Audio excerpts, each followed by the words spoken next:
the Flying Graysons. Of course, we have to start here, right at the beginning. When he was just 12 years old, Dick Grayson was a circus acrobat, and he was part of his family's act named the Flying Graysons of the Haley Circus. When they were on tour in Gotham City, Dick overheard crime lord Tony Zuko threaten the livelihood of the performers over extortion money. The owner refused, and then later that night, Dick had to watch his parents fall to their deaths due to a wire snap. So he grew up, of course, feeling responsible for his parents' death. Similar to Bruce Wayne's origin, this was just the beginning. And before we head over to number 9, guys, if you could go ahead and give us a thumbs up down below because it helps out the channel so much, you have no idea. You guys are the best ever. Thank you so much for watching and being part of the team. Now back to number 9. Number 9, bullied. So following the tragic events of the Flying Graysons, Dick had to be sent away to a horrible juvenile service system due to the fact that social services were full. This wasn't a great place by any means. I mean, he was beaten up by other kids. I mean, talk about things going from bad to worse. First, he has to watch his parents die, and then he gets put in a place that he desperately tries to escape after not being there long at all. Poor kid. So during this first attempted getaway, he came across Batman, who talked to Dick and promised him that he wouldn't be there much longer. Now this turned out to be true, seeing as shortly after, he had a foster parent named Mr. Wayne, and he says they both have a lot in common. Number 8, Robin vs. Robin. Following Infinite Crisis, Brothers in Blood is a Nightwing storyline that's part of the 1 year later event. So Dick Grayson moves to New York, and then he sees another Nightwing is there, and he's taking care of criminals in a much more nasty, brutal way. I mean, like, much, much darker. So who could this be? The suited up Dick Grayson is then approached by the fake Nightwing, who turns out to be none other than Red Hood, Jason Todd. So of course they fight, and Dick Grayson is knocked off of a building, with Jason Todd of course preaching how much more the city of New York liked his take on the Nightwing mantle. You know, with shooting and stabbing New York's criminals, you know, rather than putting them in jail and not shooting or stabbing said criminals. So the pair ended up fighting again, and Jason Todd won again. The two ended up teaming together, but I mean, seeing Robin versus Robin, that's one we don't get sick of seeing. Number 7, he got fired. Getting fired is the worst, especially if you're a super crime fighter, okay? This is war, Dick. Robin is my second, my lieutenant. Anything less than total devotion to this cause is simply wasting my time. I'll say it again, Dick. You're fired. Get out of my cave. And cue the dramatic music. The tribe has spoken. Get out of here. So Robin, aka Dick Grayson, came back as Nightwing in 1984 after he was fired from the role of Robin. See, initially Batman decided that he wasn't fitting for the role. So in Nightwing Year 1, Part 1 of 6, we see this unfold back at the cave where Bruce delivers the 2 words that echoed in his head. You're fired. Well, as the issue says, one door closes and another one opens. Number 6, he gets sent to an orphanage. So while I previously mentioned how Batman got Dick out of a hostile living situation with other kids, Batman is also the same guy who would kick him out in World's Finest issue 153. So although it's an imagination story, we still got to see the birth of a popular meme. The bat slap. As if getting slapped by Batman wasn't bad enough, Bruce actually wiped Dick's memory and sent him to an orphanage. All because Dick thought Batman was in the wrong for trying to kill Superman. See, sometimes taking the high road just gets you slapped. It's, you know, it's part of the hero gig. Number 5, having Magneto for a father. At least for the time she did. While in the comics, Quicksilver and Scarlet Witch are no longer considered the children of Magneto, they still had him as a father for many years and across many alternate Earths as well. While Magneto might be good with magnetizing, he is not very good at parenting. Magneto is usually a pretty strict father who has demanded much from his children over the years. I think Wanda, in terms of having a caring parent, was actually better off with her sentient cow mom that the High Evolutionary created. Number 4, spell backfired. Even when Wanda tries to do good, she can't catch a break. In the X-Men Empire series tie-in, Scarlet Witch seeks to right her wrongs by bringing back all those mutants lost in the massacre at Genosha. She is trying to atone for her past and all the harm that she has brought to mutant kind. But poor Wanda can't seem to catch a break. Her ritual to revive the dead backfires and instead simply turns those that she's trying to bring back into zombie mutants, instead of bringing them, you know, fully back to life. To make matters worse, we later find out that Doctor Strange warned her against trying to make amends for her sins this way, telling her she couldn't do what had already been done. This made Wanda think that she simply needed to shift her focus instead of realizing that she needed to actually forge new paths as opposed to undoing old tragedies. Number 3, Vision's death. Going back to the MCU for a moment, one of the worst things that happened to Elizabeth Olsen's Scarlet Witch was the death of Ultron in Infinity War. Wanda had to kill her synthezoid android lover herself after Thanos showed up to attack Wakanda during an attempted procedure to safely remove the Mind Stone from Vision, attempted by Black Panther's brilliant sister, the Princess Shuri. As the procedure was cut short and everyone was pulled into the fray, Thanos was on his way to claim that stone when Viz asked Wanda to destroy it, and by extension, destroy him. She initially refused, but reluctantly agreed when Viz pressed her and insisted that she wouldn't and couldn't hurt him with her powers, and that all he felt when she used them on him was her. No pain, just her. Aw, so cute. Through tears, Scarlet Witch used her powers to destroy the stone, only to watch Thanos show up and use the Time Stone to rewind time, bring Vision back to life, so that he could destroy him by ripping the Mind Stone out of his head very painfully. Yikes. Number 2, possessed by Chthon. This is one of those times that Wanda was made a villain, truly without any of her own intent steering her there. Wanda was actually marked by Chthon at birth to act as the Elder God's vessel, should he find a way to return. Chthon would actually succeed in possessing Wanda and using her to return on more than one occasion, though the first time around was probably the worst, when Mordred summoned Chthon via a ritual, allowing the god to basically take hold of Wanda and leaving the Avengers powerless against his will. Fortunately, the disaster that would be Chthon's return was averted before the ritual could be fully completed. Thank goodness for dolls with parts of Wanda's soul in them. That's what happened. Number 1, losing her children. If you were to ask Wanda what one of the worst things that ever happened to her was, I'm sure she would likely answer the loss of her children. Although she would get her 2 twin boys, Billy and Tommy, back when their souls were basically reborn into our world, reincarnating them, she would never really get back the family that she had initially willed into existence. Using her power and from her desire, Wanda made it possible for her and Vision to have children together, and Wanda gave birth to 2 twin boys. However, when others learned that they weren't real and that their existence was kind of making reality unstable, they forced Scarlet Witch to confront the truth, temporarily destroying or displacing her children. Since they weren't really fully destroyed, because they kind of did come back, but just in a really weird comic book way. Number 10, Stan Lee's ire. Initially, Vision wasn't loved by all at Marvel's offices. In fact, Marvel legend Stan Lee hated the look and the name of the character apparently when he was first created in 1968 by John Buscema and Roy Thomas.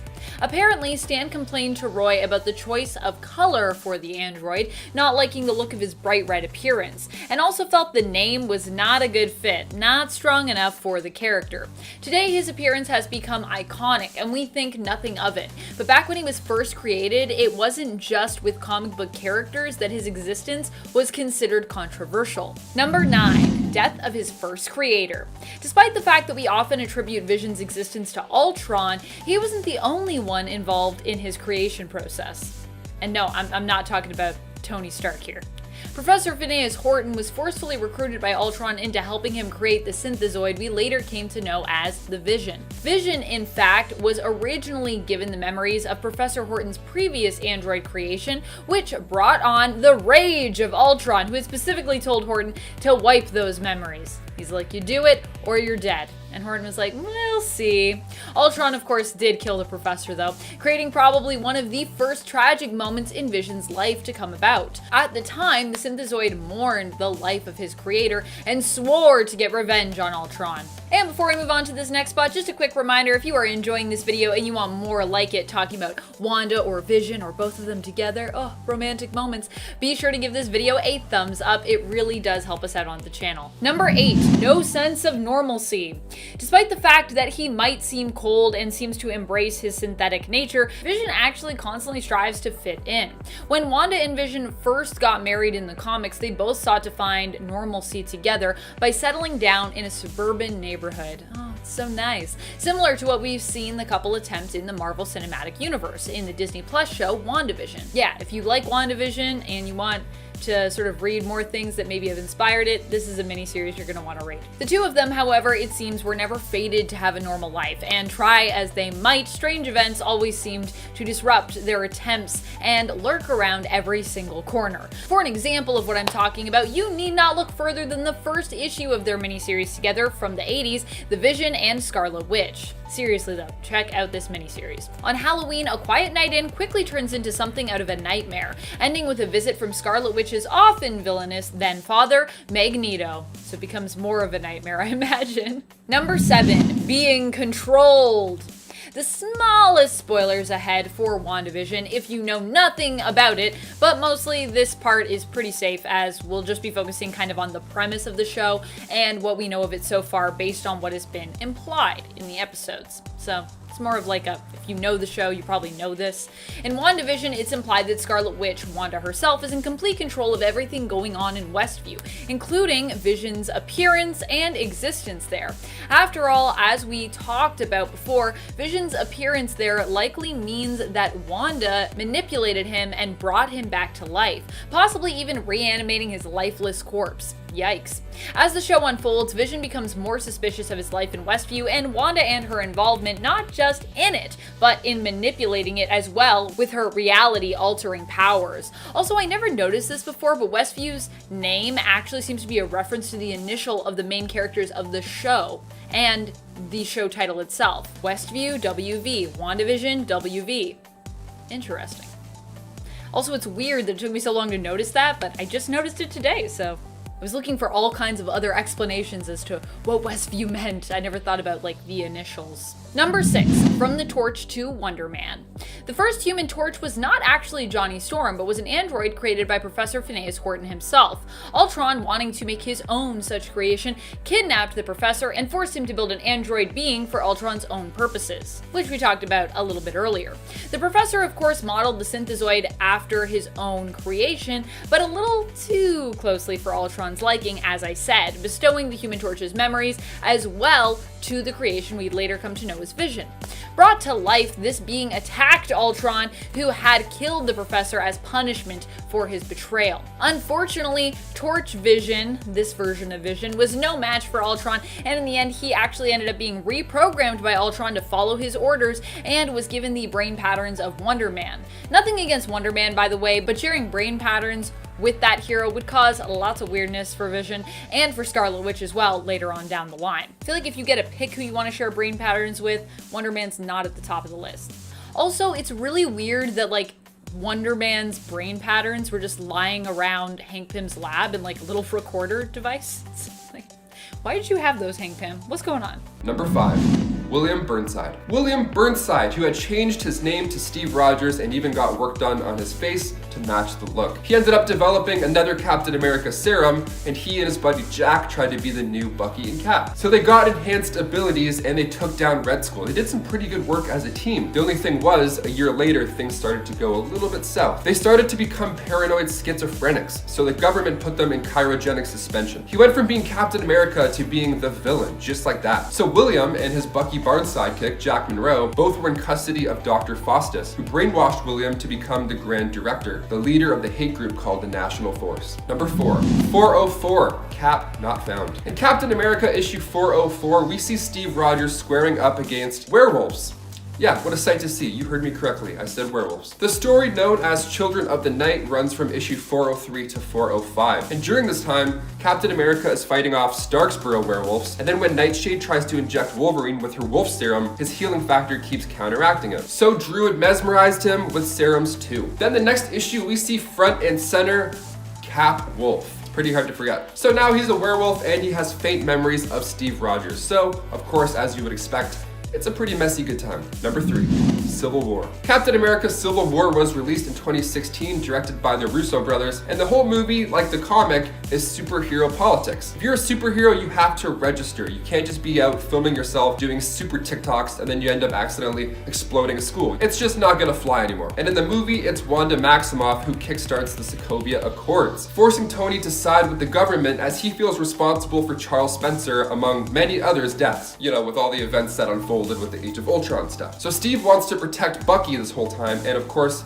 freedom throughout the team is encouraged. Now, eventually, due to Baron Zemo's work, he gets Tony in the same room as Steve, and we see footage of a brainwashed Bucky kill Tony's parents. The next 10 minutes are filled with Steve having to fight off Tony in order to save his best friend. And it's truly heartbreaking, and it all ends with Steve sticking the shield in Tony's chest, and as he carries away a broken down Winter Soldier, Tony says to him the shield does not belong to him, belongs to his father. And that's the last time he sees the shield and Tony Stark, so it all goes downhill for Cap for quite a while after this point. Number 2, stuck in Dimension Z. In the comic storyline Castaway in Dimension Z, Captain America ends up getting stuck in this land created by Arnim Zola, and he's in there for 12 years. That's some Black Mirror type torture. That's like crazy. So during the 12 years, Steve raised a boy named Ian, who's a kid he rescued from Zola as his own. So the whole thing is that Steve has to return to Earth soon before this implant on his torso that's combined with the virus of Zola's consciousness takes over his mind. Not a great scenario. Also, ouch, that doesn't look too comfortable of a procedure. It's one of the more brutal body injuries, and of course the whole being trapped for 12 years element, I mean, that just adds to this already horrible nightmare. And finally, number 1.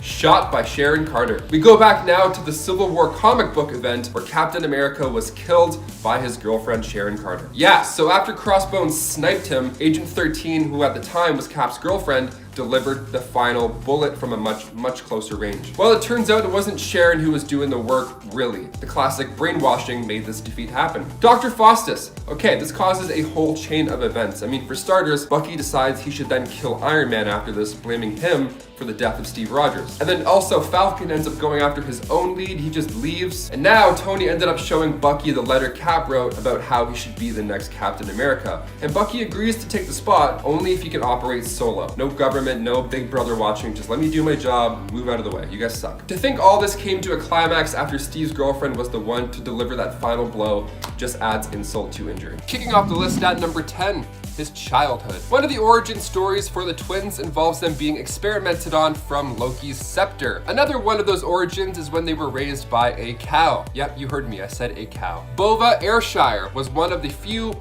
new men who stayed behind after her creator left to go back to space. So basically, she's this evolved cow created by the High Evolutionary as one of his new men. Now, these animals that are given humanoid form and a pretty smart brain to go along with as well, their purpose was to be this nurse or caretaker for other new men and the Knights of Wundagore. Then a pregnant Magda Lensher came along the Citadel after leaving her husband and had Wanda and Pietro and left them with the new nice cow lady. Now, eventually Bova gave up the twins to the Maximoffs who lived down the mountain, and even Miss America and the Wizard declined the twins. So nobody wanted these poor twins. So right from the beginning, you know it's gonna be a rough one. And before we continue on to number 9, guys, if you haven't already, could you please go down and give us a thumbs up on this video, because those likes really do us wonders for our channel. Thank you so much for the support. Now back to some Quicksilver. Number 9, genetic experiment. When they were just kids, Pietro and Wanda Maximoff also had a tragic origin in the MCU. The twins, just at age 10, were in their apartment building in Sokovia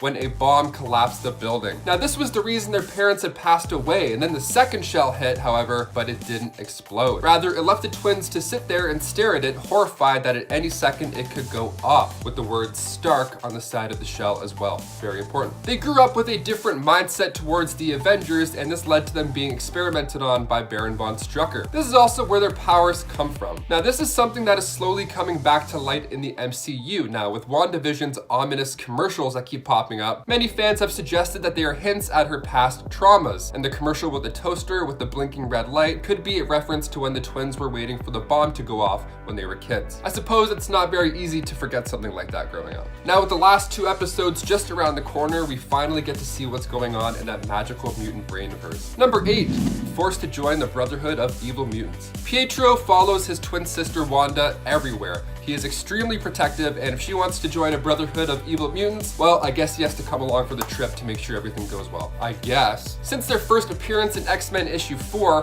Wanda felt like she owed Magneto because he saved their lives. But Quicksilver can't really disagree and leave her, no way. So he's like, whatever, screw it, I'll join as well. Although he makes it very clear where he stands with their ideas. They didn't do much with the Brotherhood of Evil Mutants, or at least Quicksilver tried not to do much. Like when Magneto wanted to nuke a country, Quicksilver steps in and opposes him. Number 7, depressed. In the Son of M storyline, Quicksilver is not having an easy go. See, he fell into a deep depression after losing his powers and his sister and his reputation all at the same time, which I'll get into a little bit later. So while walking around the city, opposed to his normal blink and you'll miss him speed, he came across some thugs. And when he tried to help out, naturally, his powers weren't there to be relied on, so he got knocked to the ground in one punch. And just then, Spider-Man comes in to save the day. He webs everybody up, and then he noticed that there was just one guy missing from the initial count. So he grabbed and webbed up Pietro as he was trying to jump off a building. Spider-Man isn't happy with him at this point either. His son is no longer alive and he can't bury him because, well, he never existed thanks to Pietro's bright idea. So he tries to jump again off the building. This time he succeeds in hitting the ground. Now luckily he was saved, but this is just still not a great time for Pietro. Probably one of the worst times. Number 6.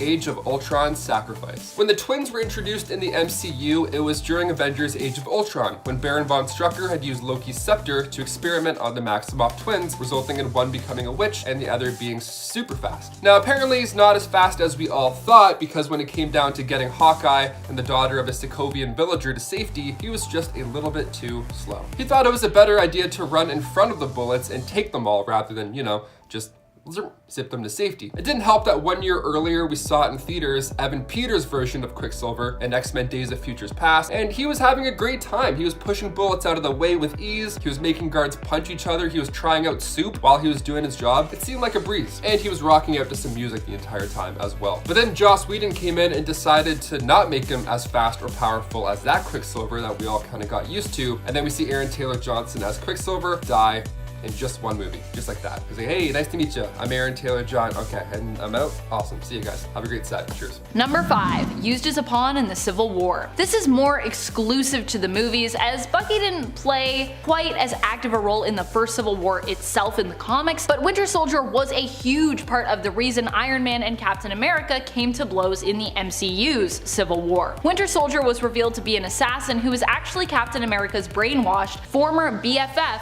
James Buchanan Barnes. Gasp! Barnes was framed for the explosive attack on the Vienna International Center during the signing of the Sokovia Accords by Helmut Zemo to create a rift between the supers. Barnes was free and was seeking to learn more of his true past, but Zemo also reactivated his programming to take hold of the Winter Soldier once more so that he could use him to tear apart the Avengers and turn them against one another, especially after he revealed that the Winter Soldier was actually the one responsible for killing Tony's parents. Number 4. Frozen. Like Cap, Bucky Barnes was also frozen, being plunged into frozen waters and later retrieved by a Soviet submarine. Being frozen not only doesn't sound pleasant, because, it's cold and uncomfortable and it hurts, but also it sounds pretty deadly. Bucky was lucky he survived, actually. In fact, the scientists that were to study him weren't even sure that it would be possible to revive him, and after studying him for 2 weeks without finding any traces of the super soldier serum that they had been looking for and hoping to find in his blood, they decided to put him back on ice.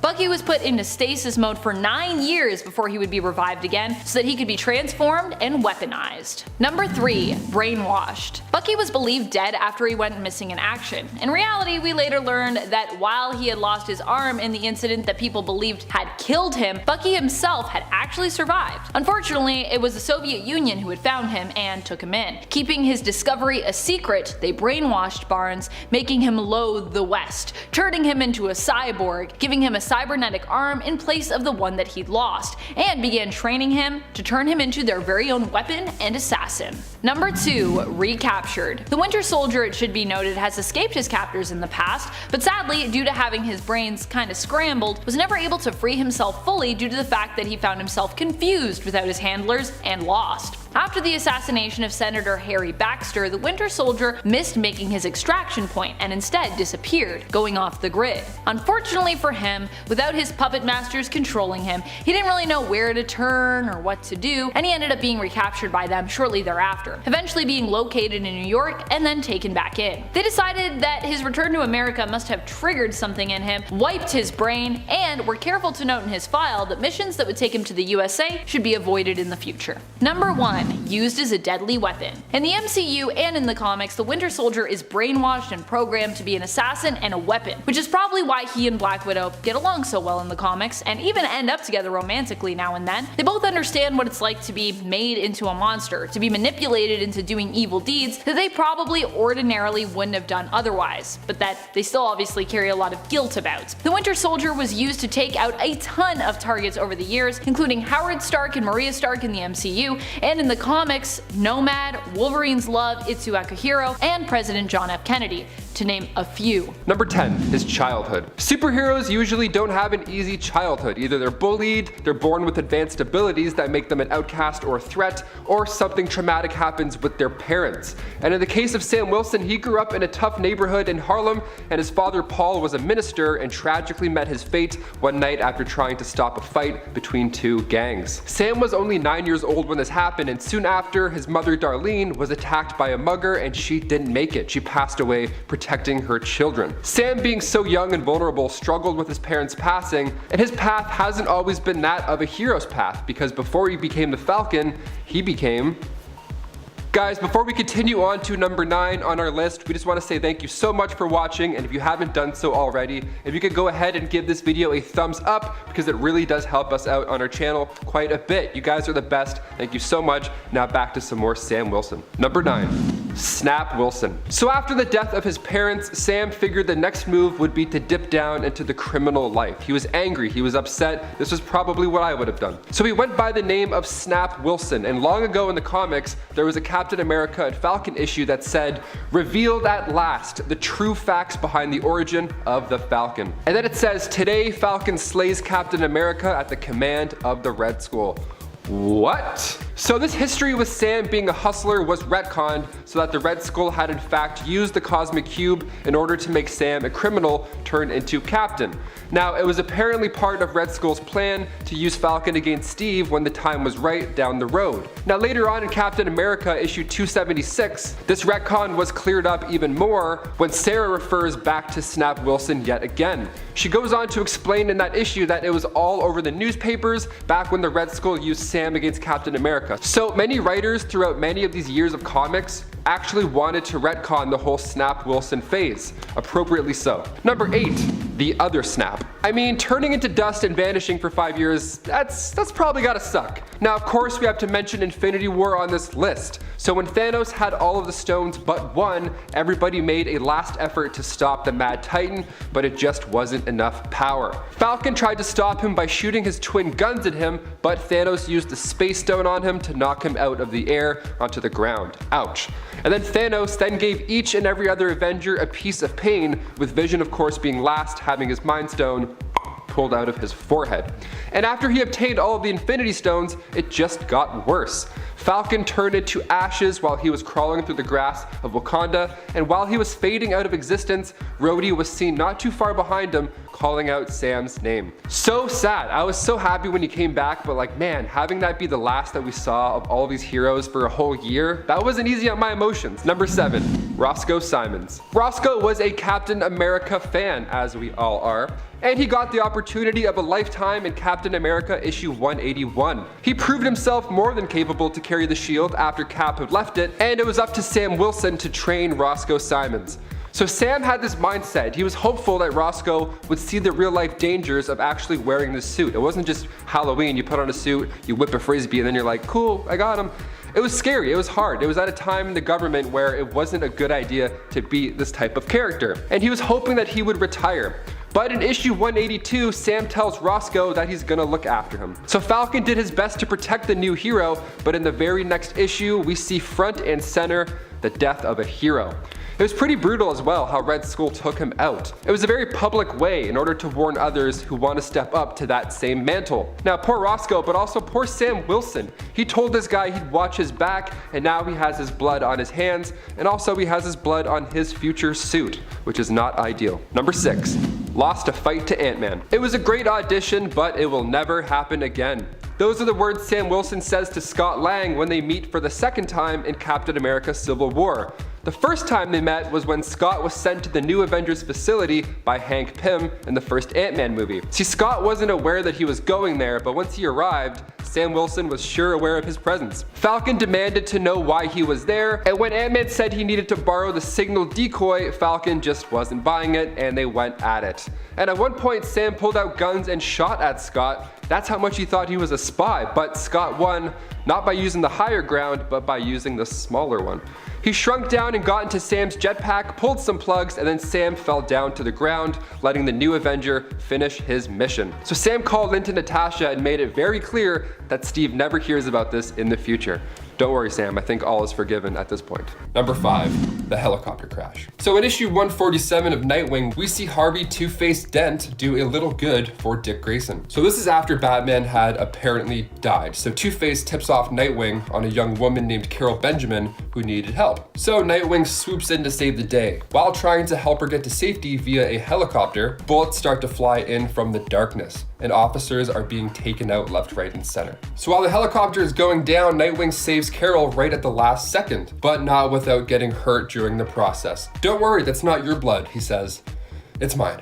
And there's quite a bit of blood. Number 4, shot by the Joker. Being the sidekick to Batman sounds like the greatest gig ever, but eventually I'm sure you want to go about your own way. So when he was just 17 years old, Dick Grayson was actually shot in the shoulder by the Joker. So Batman decided that would be a perfect time to end his crime-fighting days. Well, this might have been just the push that he needed, because that's when Dick donned this new Nightwing persona in the first place. He came back stronger and ready to go. All it took was a nice bullet in the shoulder to get things in motion. Number 3, shot again. So during the Batman War Games storyline, Act 3, Part 3, Dick is shot.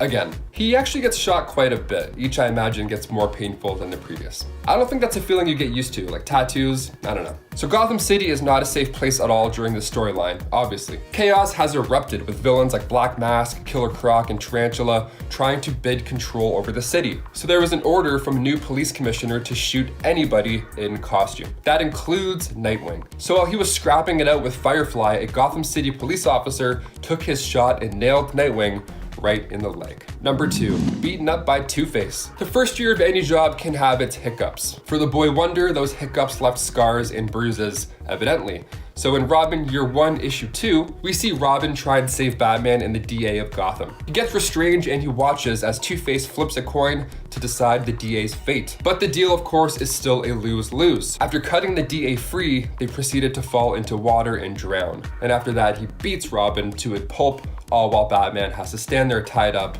and watch the whole thing. And finally, number 1, shot in the head. Okay, we got bullets being fired into shoulders, legs, but this last one, it's gotta be the worst. It has to be the worst. We jump over now to Batman issue 55, where we see Nightwing and Batman patrolling Gotham City as usual.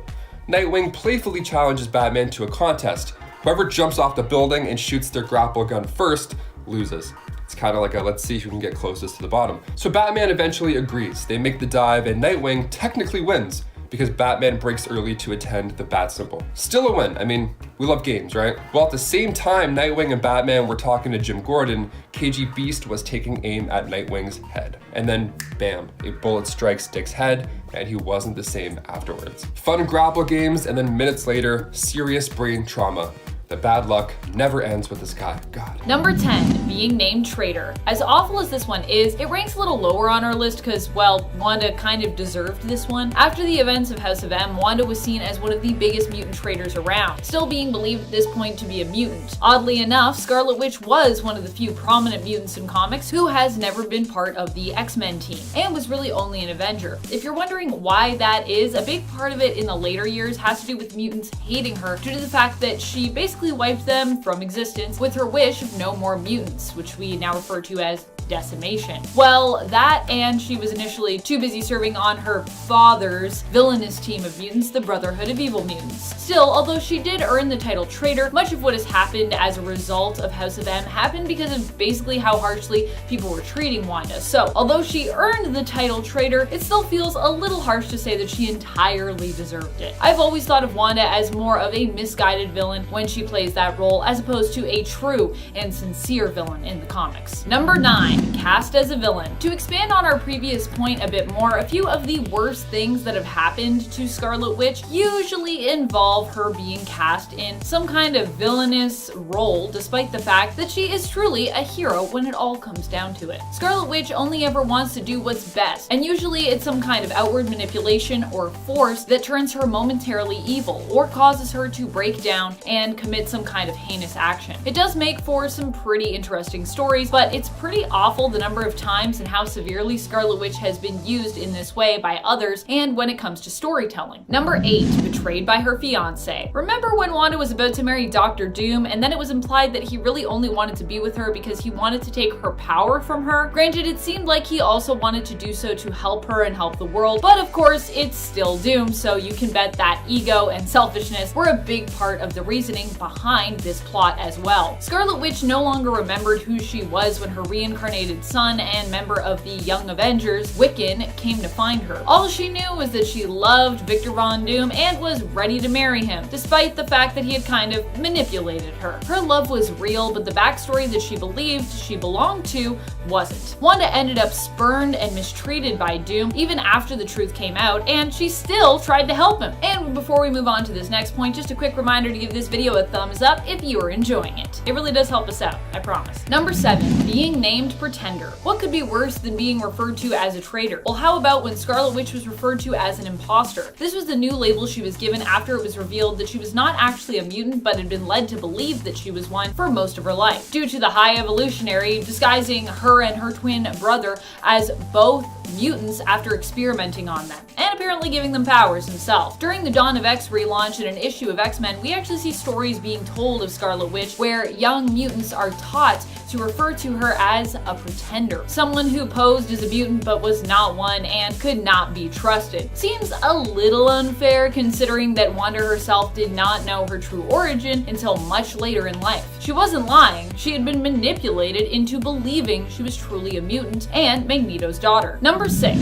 death of her family. Even in the MCU, Wanda has a tragic origin story. In the cinematic universe, she and her brother Pietro were orphaned at a young age after they managed to survive an attack that collapsed their apartment. Their parents were killed in the explosion that decimated their home, but they survived after a second missile landed but did not explode. However, this experience would go on to haunt them for the rest of their days, with the name on the missile being burned into their memories for years to come. And that name, of course, was Stark, which is why when we first meet the Maximoff twins in Age of Ultron, they are enemies and not allies of the Avengers. Number 5, no one to help. This point has some more specific spoilers for the latest episode of WandaVision, episode 6. So if you haven't gotten there yet, you maybe want to skip this one if you want to avoid spoilers, or if you haven't seen it but you're like, I'm living through the spoilers, man, which is fine.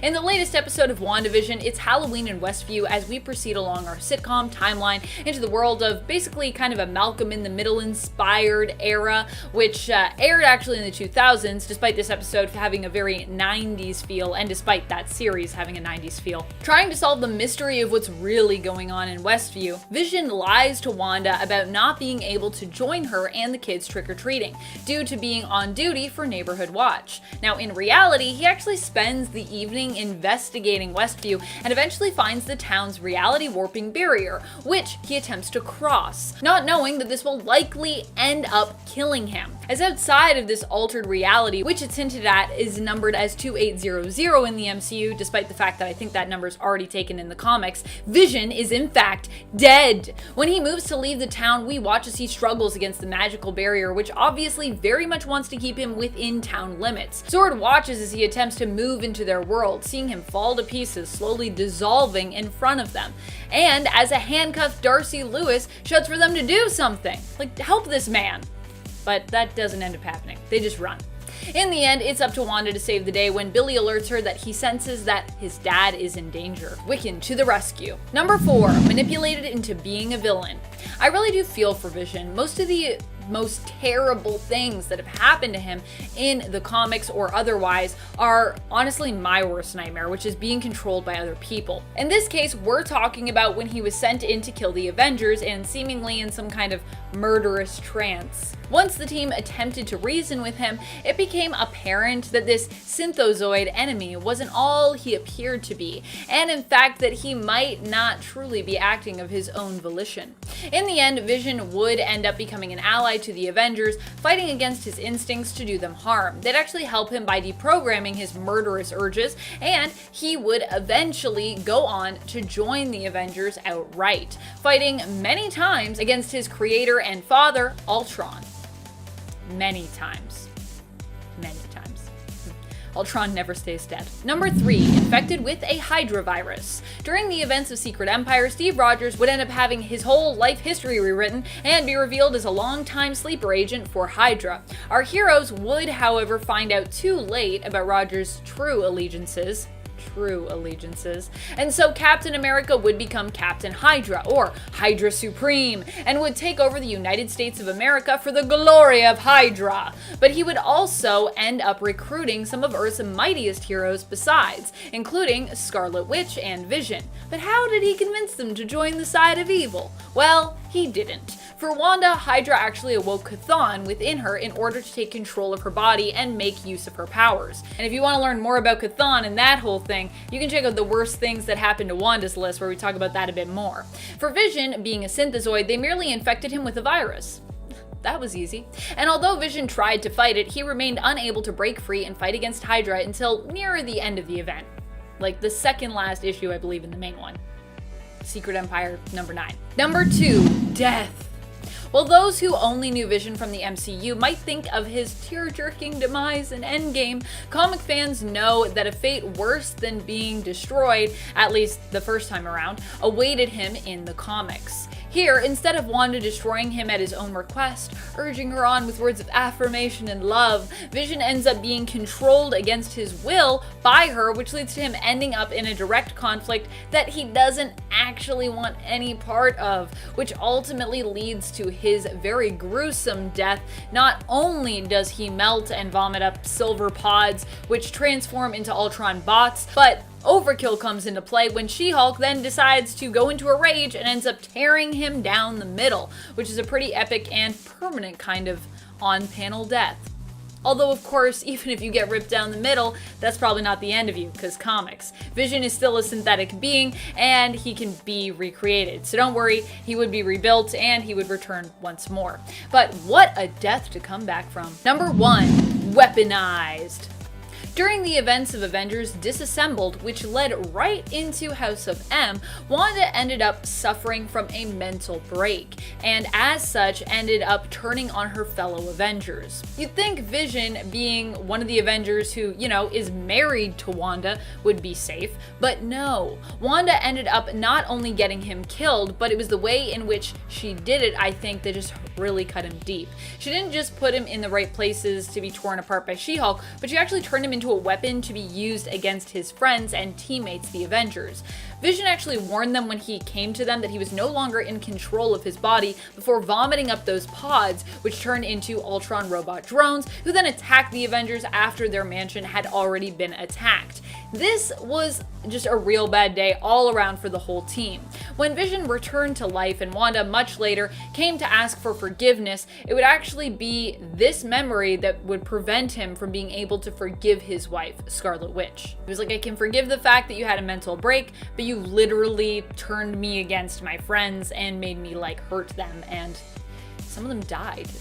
Pretty crazy. Kicking off the list at number 10, smacked by Thanos. We got to see Captain America and many others get the beatdown of their lives in Avengers Infinity War, but in the comic, in Infinity Gauntlet, it was somehow even more brutal. Yet in part 4 of Jim Starlin's The Infinity Gauntlet, Thanos at one point weakens himself while maintaining the stones because he wanted to take on the Avengers in a more equal fight. All of this just to impress Death. So he makes himself weak and then fistfights them. It's crazy. So Captain America is leading the Avengers into battle, and at this point, everybody is getting hit. Cyclops gets his head stuck in a clear block of force. Vision gets his insides just torn out. And then Thanos sees Cap as having such an emotional outburst, and then after Thanos destroys Cap's shield, he gives him the mighty backhand of a lifetime, knocking him out cold. And before we continue on to number 9, guys, if you could just go ahead and give this video a thumbs up, because it really goes a long way for us here at the studio. You guys are the best. Thank you so much. Now back to the video. Number 9, he lost Bucky. Okay, 2005 was a wild time. We got to see Jason Todd return as the Red Hood, and Marvel had their own type of super sleeper assassin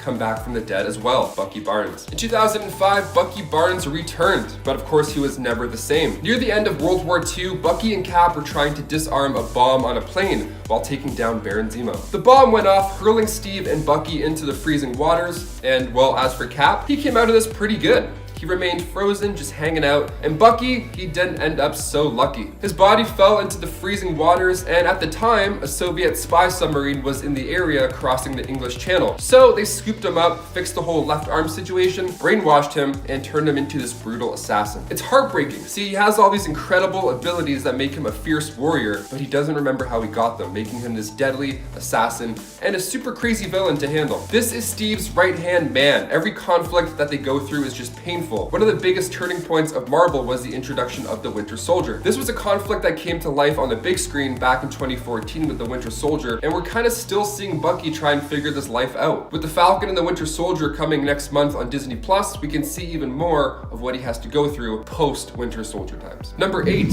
Hail Hydra. This next one resulted in writer Nick Spencer getting death threats. That's right, so fans were mostly not okay with this one. Back in 2016, Captain America said 2 words that would throw every comic book fan for a loop: Hail Hydra. It all went down in 2017 Secret Wars, when Captain America's reality had been rewritten secretly by Kobik, who was a sentient cosmic cube acting under the influence of the Red Skull. So as a child, Steve was recruited and raised to believe in their ideology, which was the strong ruling for the weak, for the good of all. Now there's a pleasant nod to this in Avengers Endgame, of course, when the team goes back in time to the first Avengers plot. We see Steve get in the elevator to try and get the scepter, and then we see the whole Hydra/Shield elevator stocked full of guys. Now we don't know this at the time, but that's fully Hydra. But Steve knows this. So instead of beating everybody up and kicking ass in the elevator like he did in Winter Soldier, he just said, "Hail Hydra." And then just like that, he walked out of the elevator with a smirk on his face. It was beautiful. Number 7, Old Man Cap. At the end of Avengers Endgame, now that we're talking about it, we see Captain America return the Infinity Stones. Only he doesn't shoot back to the present day after he's done. No, he sticks around, hangs out with Peggy, dances the night away, and then we see him as an old man giving the shield down to Sam Wilson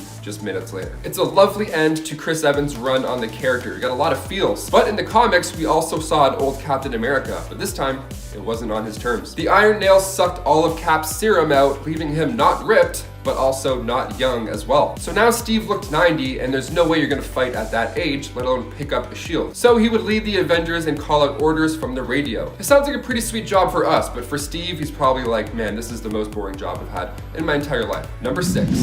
William Naslund. He was originally introduced in the comics as the Spirit of 76 in Invaders issue 14. William Naslund also held Captain America's mantle for a brief moment. This What If comic turned out to be canon, so back after the apparent death of Steve Rogers and Bucky Barnes at the end of World War II, the United States approached him to be the new Captain America. The first replacement. Wow, how exciting would that be? So much pressure though. So he had the shield for a brief amount of time. He had done a couple of missions, and then he died in action. Yeah, he had to fight off these robots, and he ended up in the hands of one of them and was crushed to death. But he went down a hero. He activated a flare device that made the robot inactive, and he also summoned the other members of the All Winners to come to the rescue. So he went out a hero. Short but sweet. Number 5. Marvel Zombies. If there's one thing we know now in 2021, it's that a virus can spread pretty damn fast. Hence why I'm in my closet instead of in the studio. We're trying our best here to keep clean and keep things moving, but this world makes it hard to do so because of this virus. And in a world where we're trying to slow that spread speed down at all costs, a guy like Quicksilver would be the opposite when it comes to help. So in Marvel Zombies, Quicksilver is actually part of the group sent to Earth to battle these zombies, but when he comes across Scarlet Witch in danger, he runs over to help her out, only to find out it's actually Mystique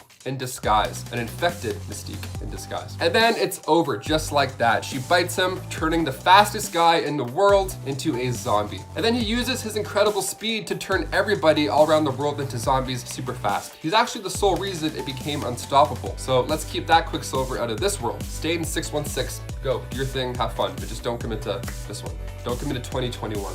We don't want that. Number 4, tried to heal mutants. So after the House of M incident, Pietro tried desperately to bring his powers back, so he snuck into the Terrigen Mist chamber in attempts to fix himself, and while he was there, he stole the pieces of Terrigen and exposed them to his daughter Luna in order to give her powers. Now Pietro thinks this is the best idea ever and that he has solved it. So he opens a clinic in Mutant Town to restore everybody's powers, and this resulted in many losing their lives due to the powers of the Terrigen Mists. And Pietro had to live with that on top of everything else that he already had to live with. with. The guy just can't catch a break. Number 3, too close for comfort. We go now to the Ultimate X-Men series. Okay, so since the twins were a big deal in the Brotherhood, they were very dedicated to the cause. And when it comes to the Ultimates, they got a little too dedicated to said cause. In 2001, the Ultimate pair is when things got a little weird in the comics. So one of the Ultimates front cover made readers do a double take with the duo side by side, hand in hand, with their fingers interlocked. Not even like this, like how Friends do it. It's like, you know. Yeah, the writers decided to give them a romantic relationship, you know, just to mix it up a little bit. Why not? They were always pretty close from their first issue. I mean, even Pietro told Toad that he was chewing too loud in front of his sister, so that was fine. But then it's when this came into the picture, things got weird. When Mark Millar brought them over to the Ultimates, it got a little crazy, and he was pretty defensive about Wanda to Captain America because, well, Cap was suggesting Wanda wears less revealing clothes to make an example, all because Captain America was suggesting that Wanda was a little bit scandally clad for the job. But when Quicksilver backs her up, it's more of a romantic way, which I feel like we could all have gotten without, you know, we don't want to see this version of Quicksilver, I don't think. Bring back the zombie one. I mean, anything's better than this weird thing. Even Captain America's face in that comic is like, oh. Now this also happened to end with Quicksilver unable to catch bullets fired at Wanda, and then one of those bullets ripped through his hand, taking out his lover slash sister. I mean, sure, that's one way to write somebody out of a relationship. Number 2, he lost his powers. When Wanda lost control of her powers during the House of M storyline, she was taken in by Magneto, who had asked Xavier for his help. So the Avengers and the X-Men met up to try and figure out a solution here.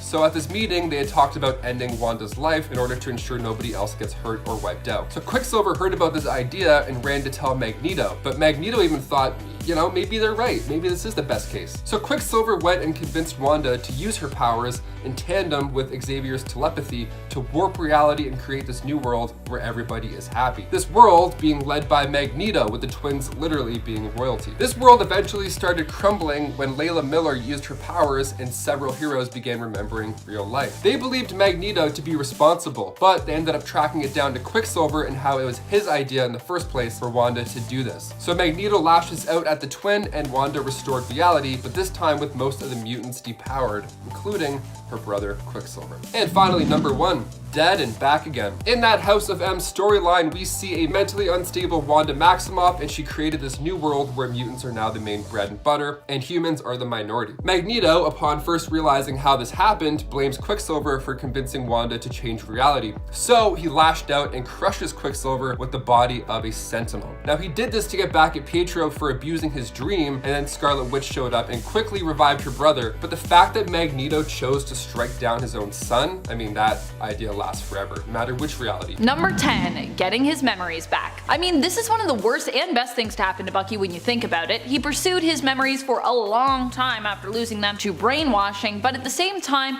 they gave him a pretty huge amount of guilt, as he also remembered everything he had done, the person he used to be, but also the person he was shaped into becoming against his will. It would often mean that we'd get a very different version of Bucky when he returned as the Winter Soldier after he remembered who he was, a much moodier version than the bright-eyed youngster who had been Captain America's confidant, pal, and sidekick. It would also mean that Bucky would often feel he wasn't worthy of certain tasks, titles, or even friendships, and that it would be hard for him to move forward and see himself as the hero that he could be. The hero he always had been before he was manipulated into being a villain that really he was not. Number 9, died in the snap. Oh, I didn't snap. Can't snap today. This is terrible. Don't give me the gauntlet today. Admittedly, not that bad, as all the heroes who died were returned to us once more when the Avengers finally managed to discover the secrets of time travel, used it to collect the stones, and managed to reassemble a version of the gauntlet, and undid what Thanos had done. But still, dying is never really a good time, I imagine, and all the death we experienced in Infinity War was still very tragic. Also, for a while, we didn't really know if it would end up being reversed. I mean, we hoped, we guessed, we assumed, but it was still unknown as to if it would end up being possible for our heroes to bring everyone back. So of course, Bucky is now back, and after Steve traveled back in time to settle down with Peggy, live his life out with her, and basically ended up retiring, the Winter Soldier returns to the screen to team up on Disney Plus with his partner and Cap's friend besides, Falcon, aka Sam Wilson. Alright friends, before we move on to this next point, if you are enjoying this video and you want to see more videos like it and hear more cool stuff about Winter Soldier, be sure to show us you like it by giving it a thumbs up. Hey! Number 8. The death of his parents. Not only does Bucky have a tragic life following the events of World War II, but even before then, it was pretty sad. When he was only 10 years old, he found himself an orphan. His mother had died earlier on when he was younger, making Bucky not just an older brother to his sister, but also kind of a stand-in parent for her as well, with his father working most of the time to provide for the family. Later on, Bucky would lose his father too, who died in a tragic accident that took place during his basic training with the military. Bucky and his sister would ultimately be split up, and Bucky would end up convincing Camp Lehigh, where his dad had trained, to take him in as a ward of the state, with him going on to become the camp mascot, inspiring and later on even assisting the troops. Number 7. A man out of time. Like Captain America, Bucky is also considered a man out of time. While he was born in 1925, he now lives in the present day, meaning that many of his friends from his days when he was a camp mascot during the war times and pal of Captain America, or if we're talking the MCU serving in the war, are now all dead. Not only that, but like Steve, he's had to adapt to the progress of the modern day, adapting to living in a very different world from the one that he was born into. Granted, this may have been easier for Bucky considering he was at least around, at least periodically, throughout the passing years, and as such has at least seen some of the changes as they've happened. But of course, this timelessness could also be hard for him to adjust to, especially considering how much of the time in his life he spent being controlled by others and not really experiencing the world from his own point of view, but being manipulated by others to see it how they wanted him to see it. Number 6. Death of Captain America. The supposed death. Anyways, Steve would later of course return, but yes, at the time, people thought that Steve Rogers was dead after he was shot through what looked to be the neck, yikes, and then later the gut. And yeah, anyways, he's fine, it's all fine. Bucky himself was initially believed to be the culprit, even by Falcon, and the two had a quick scuffle before Bucky explained he'd rather take his own life first before allowing himself to ever harm Steve. Aww. Bucky also then revealed that he was talking to the Nick Fury on comms and was only in the building that the sniper had sniped from because he was attempting to apprehend the person responsible, which then led to Falcon and Bucky teaming up to do so. Number 5. Arrested. Captain America Civil War is a staple in the Marvel Cinematic Universe. The story that begins to unfold in that movie is still being worked out today in the MCU with Falcon and the Winter Soldier. So when Sam Wilson tried to help Steve protect Bucky from Black Panther, it ends with them being arrested. And on top of being arrested, Cap got his shield taken away and Sam's wings were also taken. So when Zemo sneaks into the compound disguised as a psychologist, the power goes out and Sam is left to face off against the Winter Soldier without any of his gear. And it doesn't last too long. In fact, none of the Avengers last too long, but Steve was thankfully able to stop him. The whole Sokovia Accords thing made it very hard for them to suit up and start blowing up the whole building. Now, without his wings, the Falcon couldn't fly, and would have to catch a super soldier on feet, regular human feet. Odds are you're not going to succeed. He's actually quite great at being a sleeper agent. And he didn't succeed. Nice try, Sam. Your heart's in the right place at least, so that's cool. Number 4. Marvel Zombies. In Marvel Zombies 3 issue 2, we see Falcon and, well, he's not around for too long, thankfully. I know this sounds weird, but hear me out. So Earth 2149 is a universe I hope to never see with my own eyes because it's terrifying. All of our heroes are zombified, they're zombies. It's gory, it's hopeless, and we're actually gonna get some sort of zombie episode for Disney's What If series coming to Disney+. So maybe we'll see this horrible version of Falcon, but hopefully not, because ooh. So Sam received a call from Nick Fury about this terrible world issue, and at this point heroes and villains have put their past aside because now it's go time. He doesn't last long in human form because when Beast and Reed Richards find a large stash of meat in Latveria, a zombie Falcon swoops in with a horde of other zombies. So Zombie Falcon returned to New York, and then when Machine Man and Jocasta arrived, all these flying zombie supers attacked, Falcon of course being one of them. Now alongside him we also have Beak, Angel, and Vulture. Falcon got a hold of Jocasta's leg, robot leg I might add, and she got payback by blasting his head off with her laser eyes. So not Sam's finest hour, that's for sure. Number 3, Chased War Machine. One of the biggest holy shit moments from Captain America Civil War was when Rhodey went down at the end of the airport battle. This was a moment where the audience wasn't actually sure if he had survived or not, and to this day he's still working out his paralysis. So what happened again? Well, while Ant-Man, well rather Giant Man, distracted the rest of the gang, Captain America and Bucky Barnes had made it to the Quinjet while War Machine and Iron Man were flying behind them, trying to get them to stop. So Falcon flew in to help Cap and Buck by launching missiles to distract War Machine. And when Vision shot a laser beam out of the Mind Stone, Falcon quickly reacted by tucking in his wings and free falling out of the way. But that laser had to go somewhere, and it went right through Rhodey's arc reactor. So Sam and Tony flew down as fast as they could to try and catch him, but it was no hope as Rhodey slammed into the ground. Falcon begins to apologize to Tony, but Tony doesn't say a word. He instead hits Sam with a repulsor shot. And the next we see of Sam is when he's locked up with the rest of the Avengers who chose the wrong side on the raft. Sad times. Number 2, he quit being Captain America. So back in 2015, Captain America was Sam Wilson. It was a good time, mostly.